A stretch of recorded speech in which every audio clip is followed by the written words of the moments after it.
Hey there, welcome to LSAT Demon Daily. I'm Nathan Fox. That's Ben Olson. We're the founders of LSATdemon.com and our weekly podcast, Thinking LSAT. We have an email here from Tom. The subject is April LSAT conspiracy theories and audits.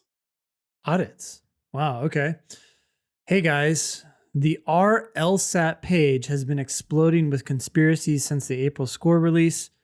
I will link to the thread below, but people are gifting LSAC $150 thinking that there was a giant mishap with the test scoring. I've seen other online LSAT figures claim that LSAC is making the test harder and scale steeper. I know there's usually people after every administration claiming that the test was harder than any practice test, but the fervor for audits on this one seems to stand out. Any thoughts on audits, and have you seen any of your students actually achieve anything with one? Best, Tom. So I gather from this that an audit costs $150. I've never had that price in my head before. And it's like a physical examination. They can't even do a physical examination anymore. So I wonder what an audit is these days. I'm going to have to click on this thread. Of course, I won't be able to make any comments on r/LSAT because we're all banned on r/LSAT. For those of you who haven't heard the story, there's a biased moderator over there who owns his own LSAT prep company, and he has banned us and any mention of LSAT Demon actually on the entire thread. So that tells you what the sub is worth, really. What is this? You can buy an audit and it might change your score. Yeah. So when I think of audits, I think of a long time ago, right? When the test was paper based and you were penciling in your bubbles. And if you didn't like your score, you could pay someone to physically find your paper test and hand grade it. Right. So now that that's all gone, I am not sure what an audit actually gets you other than someone pulling up your electronically submitted answers and visually checking to see that it was graded properly. I mean, that actually seems more likely to result in errors than a electronic review. But hey, if people are really not confident in their score, I guess this is a thing. I can't imagine a single person's score changing as a result of this. If it does, then what does that mean about all other scores, right? Yeah. If it does, if anybody's score changes, then it throws every single score into doubt. I just don't, I can't imagine that this is going to do anything at all. This does seem like a way to throw money at LSAC. And I'm sure they'll do something. They'll go check however they can check, like match up the electronic record physically to the answer key and go, yeah, no, you got 62 questions correct. And that's a 158 or whatever. Yeah, and, yeah. You know, I just can't imagine that anybody, they think that wow. I mean, I'll tell you one thing that is constant. Every single score release, there are people saying, no, you don't understand. This time it's different.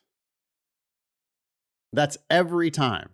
Every single test administration. There are some people who think, oh, it was unusually hard. Oh, the scoring scale on this one was unusually difficult. Oh, there were more, no. Those games, this time, that one game, I mean, it was impossible. It was a whole new type of that. People say that every time.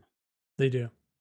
I mean, it's like the law of large numbers or something. You know, when you have 10,000 people or 50,000 people or whatever it is that are all taking the test, some of y'all are going to have a bad day. And the people who have a bad day love to go on Reddit and talk about it. So it's just not surprising that there are vocal people saying, oh my God, I can't believe how hard this was. Oh my, I scored way lower than my norm. But that's just, it just happens on every test. I don't know. Yeah. So most likely this is nothing, right? But if we entertain the conspiracy theories for a half a second, could this be LSAC's attempt to push back at the score inflation, which is a definite thing? Well, I think they have to make the scoring scale tougher. I mean, they can't they can't be happy with a doubling in the number of 175 pluses. Yeah. That That has cannot be happened over good the for past their few most years. important clients. No, Yale and Harvard and Columbia. Stanford and Columbia and all these other schools like Chicago, they're all looking at that going, no. This now devalues a 175 plus. We can't be happy with that. And they can't either. They know that the diagnostic or the The validity or the promise assessment, like the usefulness of the test. Yeah. If all of a sudden everybody starts bunching, not everybody, because there's still people who are struggling. It's not like everybody's scoring 175 or higher. But Yeah. when twice as many people are now scoring 175 and higher, then, the truly elite schools, it's not as useful for them to differentiate between those elite candidates. If everybody's elite, then nobody's elite. So I do think that with scores exploding, and we suspect that accommodations is a huge part of that, we suspect that with scores exploding, they're going to have to make the test harder. Do they report the curve? In other words, the bell curve or the distribution of scores by test? I think they do. I think every test. I'm not sure about that, though. Somehow we figured out that there's twice as many 175 pluses, right? Somehow. Yeah. And I don't know if that was that they reported like in aggregate. But yeah, we'll have to dig into that more. Stay tuned to future episodes of the LSAT Demon Daily podcast, and we'll dig into this a little bit more to see what's actually going on with the percentiles and 175 pluses and 170 pluses. We'll keep you apprised as we learn more. Cool. Ready to wrap it up? Yeah, email daily@lsatdemon.com if you'd like to ask us a question or share some LSAT or law school admissions news. Thanks for listening.